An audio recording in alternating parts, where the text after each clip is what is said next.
ओमकारेश्वर। बोलिए ओमकारेश्वर महादेव की। आइए दिव्य किस प्रकार ओमकारेश्वर महादेव की इस संसार में उत्पत्ति हुई है।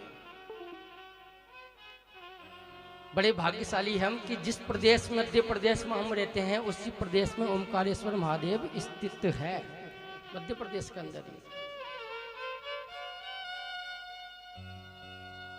एक समय की बात है कि महाराज गौकर्ण क्षेत्र के अंदर नारद जी ने तप किया।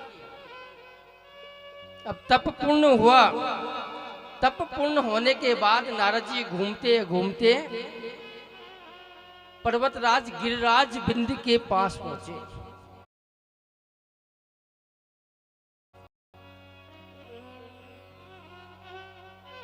पर्वतराज गिरिराज बिंद के पास पहुंचे। बिंद का मतलब होता है विंध्याचल पर्वत। विंध्याचल पर्वत पर जब नारद जी पहुंचे, विंध्याचल ने उठ करके नारद जी का स्वागत किया। आइए महाराज, आपका स्वागत है। हमारे धन्य भाग है आप पधारे हो। ओमकारेश्वर की ज्योतिर्लिंग की कथा चल रही है। नारद जी को विंध्याचल पर्वत ने देखा कि महाराज आइए, आपका बड़ा स्वागत है, बहुत दिन में आए हो आप, बताओ मैं आपकी क्या सेवा करूं। भाग्यशाली हूं कि जिनके घर पावन भये संत पधारे आए। बोलो मैं आपकी क्या सेवा करूं। अब पर्वतराज विंध्याचल बड़ाई करने लगा। महाराज आप मुझसे मांगिए, मेरे पास ये है, मेरे पास वो है, मेरे पास ये है, सब कुछ है महाराज, भगवत कृपा है, आप मुझसे मांगिए तो सही, सब कुछ है मेरे पास। नारद जी ने सोचा कि ये विंध्याचल अभिमानी है, इसका ये नहीं बोल रहा, इसका अभिमान बोल रहा है। बार बार में कहे कि आप मुझसे मांगिए, मेरे पास कुछ कमी है ही नहीं, आप आदेश कीजिए, मेरे पास ये है, मेरे पास वो है, मेरे पास वो है। जब ये बार बार में बड़ाई सुनी तो नारद जी ने लंबी लंबी सांसें लेने लगे। लंबी लंबी सांस। जब लंबी लंबी सांसें ली और मुंह बना लिया नारद जी ने रोने के जैसा। अब विंध्याचल बोला है कि गुरुदेव हुआ क्या, बात तो बताइए मुझे, कुछ बात है क्या। अब आपके सामने कोई आकर के मुंह फैला करके बैठ जाए, रोने लग जाए तो उससे पूछोगे बात क्या, कुछ तो होगी। नारद जी ने कहा कि भाई भगवत कृपा से आपके पास सब कुछ है, कोई कमी नहीं है, लेकिन मेरू पर्वत के समान आपकी जो शिखर है वो नहीं है। मेरू पर्वत की जो ऊंचाई है वो देवताओं के लोक तक जाती है। कहां तक जाती है? देवलोक तक। महाराज आप उनके आगे कुछ भी नहीं हो। सुमेरु पर्वत देखा? सुमेरु पर्वत की ऊंचाई देवलोक तक जाती है और तुम तो महाराज उनके सामने कुछ भी नहीं हो।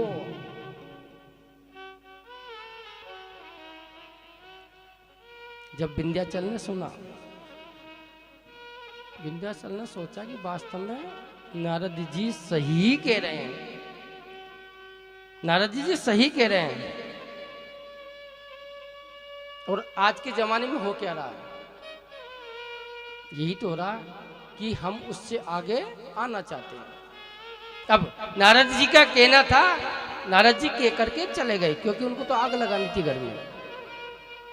उनके अभिमान था मन में, अभिमान को मेटने के लिए नारद जी कह के गए थे कि तुम्हारे पास कुछ भी नहीं है, जितना तुम ढींक हाँक रहे हो बड़ी बड़ी, कुछ भी नहीं तुम्हारे पास। तुम जाओ सुमेरु पर्वत को देखो, जिनकी ऊंचाई देवलोक तक जाती है, तुम्हारे पास तो महाराज कुछ है ही नहीं। नारद जी कह करके चले गए। अब विंध्याचल पर्वत को रात में नींद नहीं आई और सोचे कि मुझे सुमेरु पर्वत से आगे जाना है, कैसे भी करके मुझसे किसी भी प्रकार सुमेरु पर्वत से मुझे आके ही निकलना है। क्या किया जाए ऐसा? बार बार में सोचे कि मुझे उनसे आगे निकलना है। और शास्त्र कहता है कि आज के जमाने में क्या हो रहा है, यही तो हो रहा है कि कहीं मेरे से ये आगे ना निकल जाए। आज हमने एक दुकान लगाई तो सामने वाला सोचेगा हमारी 4 होनी चाहिए, ये मेरे से आगे ना बढ़ जाए, ये मेरे से आगे ना बढ़ जाए। हमेशा देखना है तो अपने से नीचे को देखिए, ऊपर वालों को मत देखिए।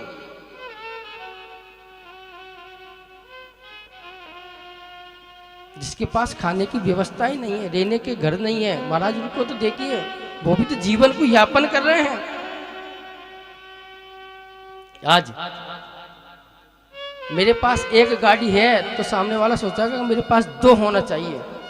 इसके पास 4 गाड़ी कहाँ से आई, इसके पास इसने बंगले कैसे हुए, इसने ऐसा किया क्या है, वो उसी की आग में जल जाता है। तो आपके पास धन संपदा वैभव है तो सामने वाले आपको देख करके ही जल जाएंगे। तो सोचेंगे कि आगे ना बढ़ जाए, और दिनों दिन वो आपकी सोचते सोचते स्वयं वो उस कीचड़ में ही पड़े रहते हैं, वो नहीं बढ़ पाएंगे आगे। बड़ी बड़ी बातों को ढींक हाँकने वाले यही तो कहते हैं कि मुझसे आगे ना बढ़े, मैं कैसे भी करके आगे बढ़ूं।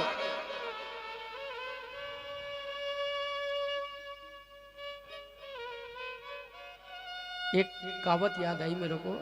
एक बार एक सास और बहू, अब दोनों के झगड़ा होता था घर में। अब जैसे ही झगड़ा होता था तो सास को नीचे गिराने के लिए बहू ने भगवान का तप किया, भगवान भी प्रसन्न हो गए। अब जब प्रसन्न हुए तो भगवान ने कहा कि भाई मांगो, मुझसे क्या मांगती हो। उन्होंने कहा कि कैसे भी करके मेरी सास की बदनामी हो, कैसे भी करके मैं उसको नीचा गिराना चाहती हूं। भगवान ने कहा कि भाई देख, एक बात बताता हूं तेरे को, जितना तुझे मिलेगा उसका 10 गुना तेरी सास को मिलेगा, 10 गुना। अब बहू ने सोचा कि क्या किया जाए। भगवान ने कहा कि कुछ धन संपदा मांग ले, सास को नीचे गिराने में क्या फायदा। तो बहू ने कहा कि चलो मेरा बढ़िया मकान बने एक। अब महाराज एक बहू के बने तो 10 सास के बन गए, एक बहू के 10 सास के। अब बहू देख देख कर राख हो गई, ये कैसे हुआ, मैंने तब किया, मेरे तो एक बना और सास के 10 बन गए। अब बहू के एक गाड़ी आए तो 10 सास के आ जाए। अब कलयुग की बहू महाराज, उसने भी बड़ा दिमाग लगाया, भगवान का फिर तप किया कि महाराज कैसे भी करके मेरा एक पैर टूटे तो सास के तो 2 तो टूटेंगे ही। भगवान ने कहा कि मेरा एक पैर तोड़ दो प्रभु। अब सासू के 2 टूट गए, फिर भी बहू को आनंद नहीं आया। फिर भगवान का तप किया कि प्रभु मुझे थोड़ा सा अटैक दे दो, थोड़ा सा बहू को अटैक आया और सासू जी तो साइलेंट अटैक में ही चली गई। आज के जमाने में यही हो रहा है, हम अपने आप को बढ़ावा देने के लिए दूसरे को नीचा गिराना चाहते हैं, कोई फायदा नहीं। माता शत्रु पिता बेरी ये न बाले न पाटिता ना शोभते सभा मध्य हंस मध्य बको यता। माता पिता को चाहिए कि अपने बच्चों को उत्तम संस्कार प्रदान करें, क्योंकि ध्यान रखना, जो बहू आज बहू बनकर बैठी है, कल वो भी सास होगी। इसलिए जीवन का जितना दुख का सुख का झूला है, वो जितना आगे जाएगा उतना पीछे भी आएगा, जितना पीछे जाएगा उतना आगे भी जाएगा। आज हम अपने माँ बाप को नीचे गिराते हैं, सास ससुर को नीचे गिराते हैं, कल वो दिन उनको भी ही देखना पड़ेगा। प्रेरणा वृद्धाश्रम श्योपुर में जाकर के देखना, पाली रोड पे पेट्रोल पंप के जस्ट बगल में मेला ग्राउंड पे लगभग 60-65 लोग हैं असाई हैं। उसमें आज कौन कौन से माता बहन रहती है, उनकी उम्र है लगभग 60 से प्लस, और जनरल कास्ट के ही लोग हैं। अच्छे अच्छे सरापाओं की दुकान है श्योपुर में, उनकी माँ और पिता आश्रम में रह रहे हैं, वृद्धाश्रम के अंदर। क्या फायदा है, किस काम की धन संपदा जब हम अपने माँ बाप को सुखी ना रख सकें, कमा किसके लिए रहे। लेकिन सबसे बड़े शत्रु तो हमारे माँ बाप ही हैं, क्योंकि हमको वो शिक्षा प्रदान की ही नहीं उन्होंने। आज वो दिन देखने ही नहीं पड़ते।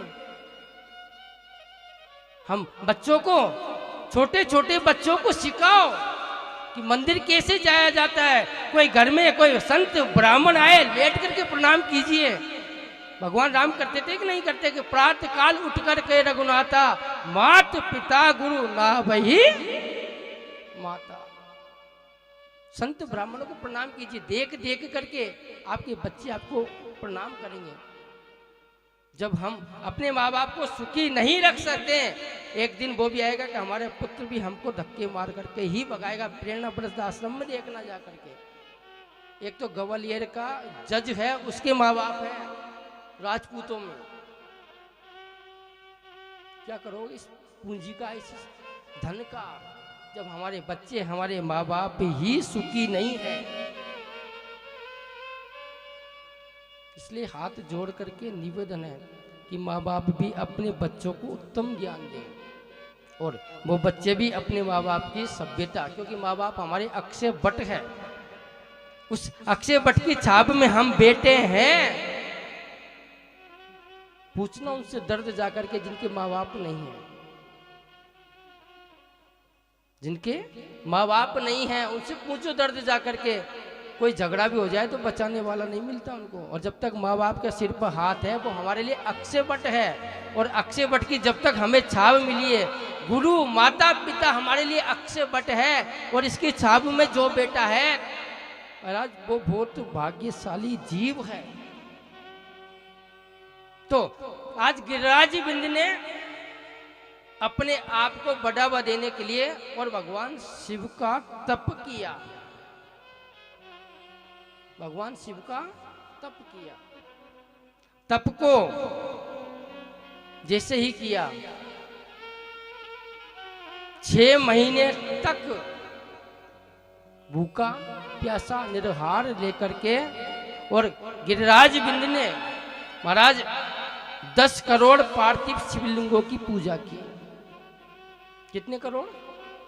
10 करोड़ पार्थिव शिवलिंगों की पूजा, और जितने पार्थिव शिवलिंग थे उतने ही महामृत्युंजय मंत्र का जाप किया। 6 महीने बाद मेरे महादेव उनके यहाँ प्रकट हुए। बोलिए शंकर भगवान की। और मेरे महादेव ने कहा कि भाई है विंध्याचल, है गिरिराज बिंद, बोलिए तुमको क्या चाहिए, तुम्हें क्या चाहिए। बिंद ने कहा कि प्रभु मुझे वो शक्ति वो सामर्थ्य दीजिए जिससे मैं संसार में कुछ भी कर सकूं, कुछ भी कर सकूं। भगवान ने कहा कि तथास्तु, जो तुम चाहोगे वो ही होगा। अब भगवान प्रकट है, ज्योतिर्लिंग की पूजा चल ही रही थी, तो सारे देवी देवता भी प्रकट हो गए।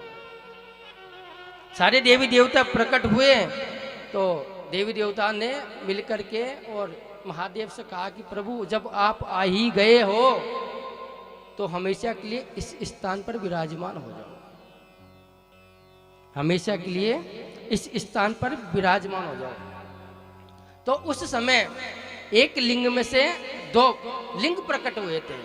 तो पहला जो लिंग था उसका नाम था ओमकारेश्वर और दूसरा लिंग था जिसका नाम था अमलेश्वर।